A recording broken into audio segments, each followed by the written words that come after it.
1917 में रूस की राज्य क्रांति हुई, सोवियत रूस का गठन हुआ और शासन कम्युनिस्टों का हुआ। उस कालखंड में जो युवक और युवती थे जो कम्युनिज्म का प्रचार करते थे उन्हें कामरेड कहा जाता था। कामरेड युवती, कामरेड युवक। संस्कृति, परंपरा, समाज एक दिन में नहीं बनता है, लाखों वर्ष लगते हैं संस्कार देने में, व्युत्पन्नता में।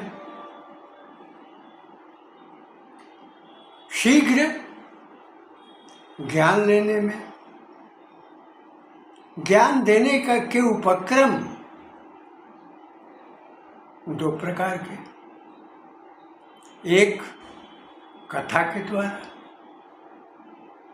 उपदेश के द्वारा, दूसरा सुभाषित के द्वारा, सूक्ति के द्वारा,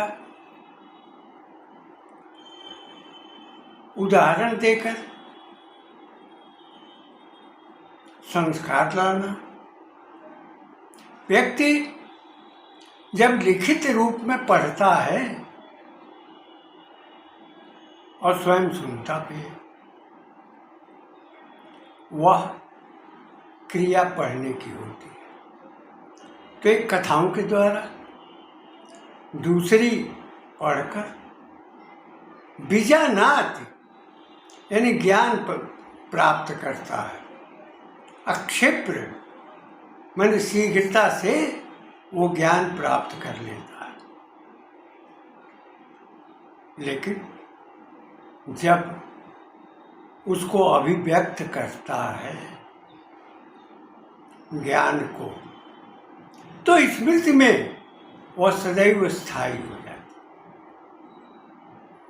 लेकिन कामरेड की प्रकृति में नया समाज, नई परंपरा व्यवस्थित या निर्मित करने की होती है। रूस में इरमांडा हो चुकी है। वह अतीत को, पुरातन को रूढ़ि के रूप में, अविकसित स्थिति के रूप में वह मानती है और कम्युनिज्म के प्रचार के लिए वह युवक और युवतियों को तैयार करती है। कम्युनिज्म का अर्थ है कम्यून, कुछ लोगों का समूह, और उसमें जो विश्वास करते हैं वो कम्युनिज्म होते हैं। जो जब लेनिन का शासन था तो पारिवारिक और सामाजिक दृष्टि में इरमांडा ने एक नया दर्शन प्रयोग में लिया और उसके द्वारा न तो घर बसाया जाना, न वैवाहिक स्थिति की बाध्यता, न परिवार जोड़ने या परिवार बसाने का भाव इरमांडा में नहीं था। इरमांडा स्वच्छंद रूप से युवक और युवतियों के विचरण में विश्वास रखती थी।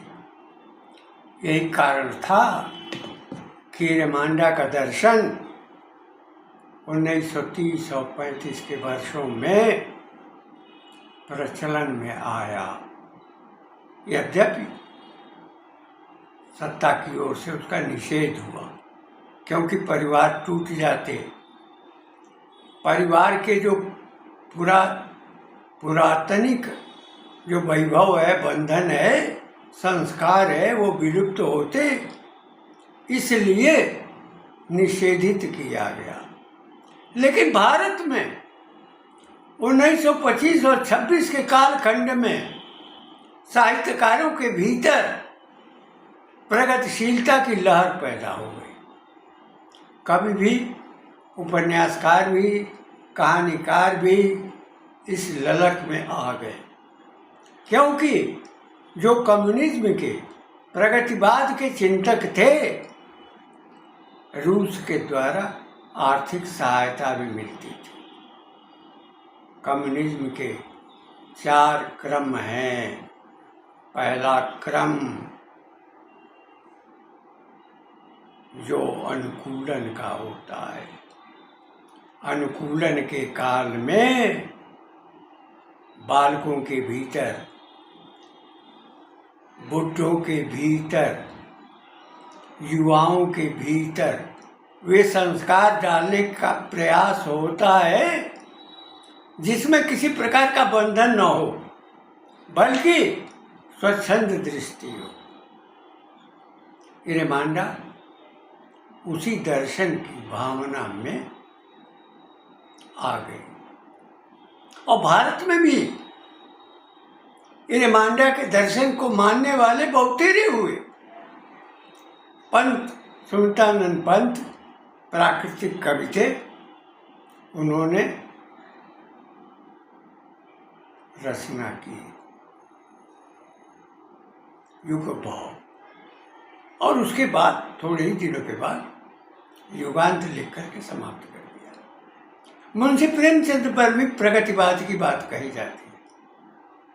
जसपाल जी प्रगतिवादी थे, और प्रगतिवादी का न कोई पारिवारिक स्वरूप होता है, न कोई मोह होता है, लेकिन प्रेमचंद उससे भिन्न थे। रंगभूमि के कालक्रम तक प्रेमचंद में इरेमांडा का प्रभाव था, छाया थी, लेकिन रंगभूमि और गोदान के बाद पूरी तरह प्रेमचंद परिवर्तित दिखाई पड़ते हैं। वो कहते हैं कि जो अविवाहित रहना चाहता है, अविवाहिता रहना चाहती है, वे दूसरों की हरी भरी खेती में अपना मुंह डालकर अपनी कुत्सित वासना की पूर्ति करते हैं। दोनों ही करते हैं। गोदान के मेहता का उद्बोधन और मालती जो इरेमांडा के दर्शन का प्रतीक है, वो कुछ समूहों को एकत्र करती है और उसके सामने दिया गया मेहता का संबोधन यह लेखक, उपन्यासकार, उपन्यास सम्राट मुंशी प्रेमचंद का। लेकिन मुंशी प्रेमचंद भारतीय अवधारणा, भारतीय दृष्टि और भारतीय पारिवारिक व्यवस्था में सदैव निष्ठावान रहे। लेकिन जसपाल जैसे उपन्यासकार, कहानीकार, साहित्यकार इरेमांडा के दर्शन को प्रामाणिक बनाने में अपनी रचनाएं प्रस्तुत। उनका एक उपन्यास है क्यों फंसे। क्यों फंसे शीर्षक का की पूर्णता है, प्रबुद्ध नर नारी एक दूसरे को क्यों फंसाएं और क्यों फंसे। क्यों फंसे उपन्यास का शीर्षक है। यह इरेमांडा के दर्शन पर आधारित है। भारत में जब इस परिवेश की रूस में विदाई हो रही थी, तो भारत में उसका प्रचार चल रहा था। यह उपन्यास भी 1951 का, और गांधी का ब्रह्मचर्य का प्रयोग उसी कामरेड की झलक है। नग्न सोना, नग्न लड़कियों को सुलाना, औरतों को सुलाना, और प्रायः वे ही महिलाएं थीं जिनके पति समाजवादी धारा के थे, कामरेड सरीखे थे, किंतु उनकी पौत्री तो नासमझ थी। पौत्री होने के नाते नंगा सोना, गांधी स्वयं नंगे सोते, नंगा सुलाते। उनकी पौत्री भी उन्हीं के प्रयोग में थी, और जब भी कोई ब्रह्मचर्य के प्रयोग की चर्चा करता है, निसंदेह वह छली होता है। काश वह कालक्रम आसाराम बापू का होता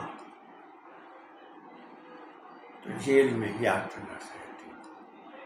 जयप्रकाश नारायण की पत्नी सुशीला, प्रभावती, उसका भी स्वरूप यही था। जयप्रकाश जी समाजवादी थे, विदेशों में सोशलिज्म और कम्युनिस्ट की धारा में शिक्षा अर्जित कर चुके थे, और गांधी का सजीव चित्र प्रस्तुत करने वाले प्यारे लाल की पत्नी सुशीला भी उनके ब्रह्मचर्य के प्रयोग में थी। अन्य महिलाएं भी थी, लेकिन जो देश का नायक है, जो परंपरा है, विश्वास है, जो संस्कृति की धारा रही है, कभी उसके लिए प्रोत्साहन नहीं कर सकता। दूसरों की अपेक्षा अगर वह अपने ही ऊपर उसका प्रयोग करता है। वर्णाश्रम में पहला आश्रम है ब्रह्मचर्य आश्रम, दूसरा है गृहस्थ, तीसरा है वानप्रस्थ, और चौथा है संन्यास। ब्रह्मचर्य आश्रम की बाध्यता थी भारत की परंपरा में, भारत की संस्कृति में, और ये लाखों वर्षों से प्रचलन में थी। दुर्भाग्य की बात है, संत कहलाने वाला व्यक्ति जिसकी शिक्षा दीक्षा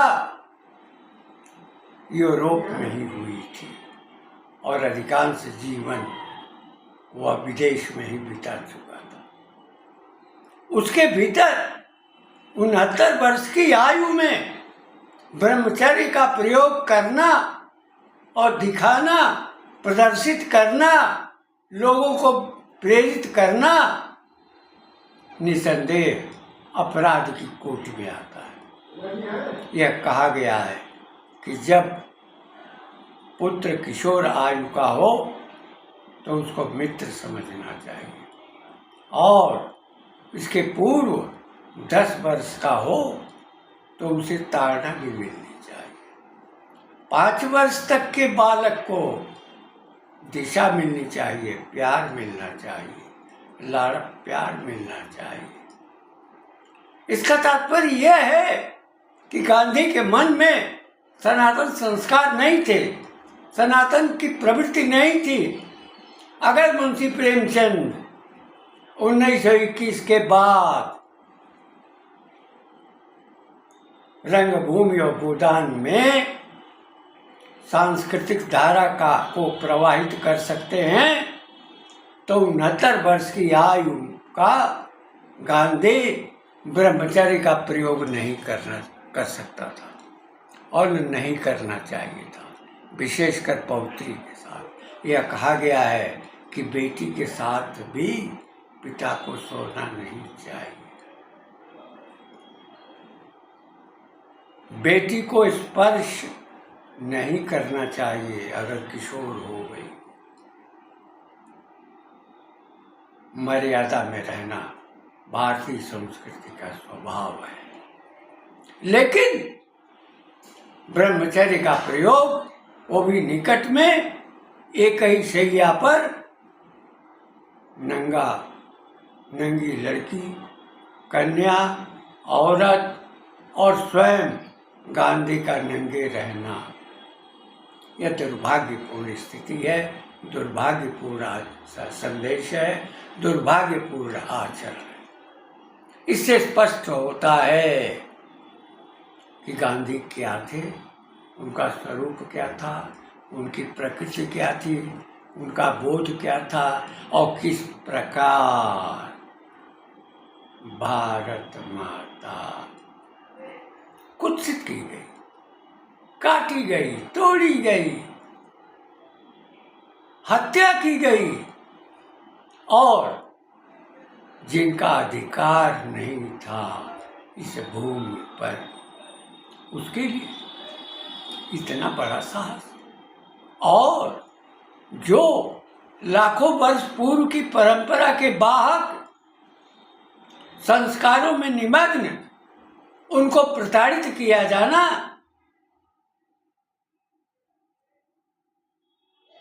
लाहौर से भागना, यही नहीं,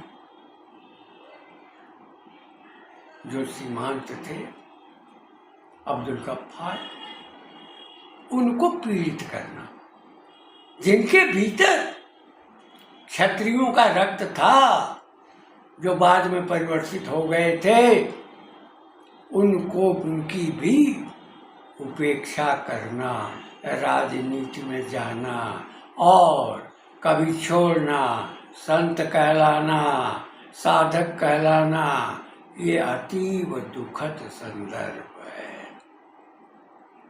इरमांडा तो अस्वीकृत हुई, लेकिन भारत में इरमांडा के दर्शन को जगाने वाले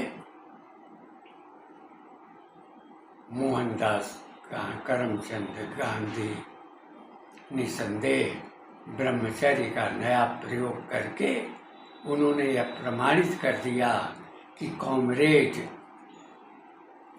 स्वच्छंद होता है, स्वतंत्र होता है, जिसकी मुंशी प्रेमचंद ने भी जिसकी अवहेलना की थी और अपने पात्रों के माध्यम से गोदान में अपनी वाणी को अभिव्यक्त किया था, विचार को व्यक्त किया था और निष्ठा दी थी।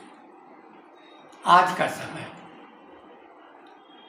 अनुशीलन का है, अतीत का, क्योंकि अतीत दिशा देता है, प्रेरणा देता है। कलंकित कार्य अतीत में जो भी होते हैं उसके प्रति घृणा का भाव आने वाली पीढ़ी में पैदा करने का प्रयास होता है, सुधारने के लिए, सुधार के लिए, समाज की उन्नति के लिए, समाज की श्रेष्ठता के लिए। अंत में मैं उन कामरेडों की स्थिति की तुलना जसपाल की दृष्टि में यही करना चाहता हूँ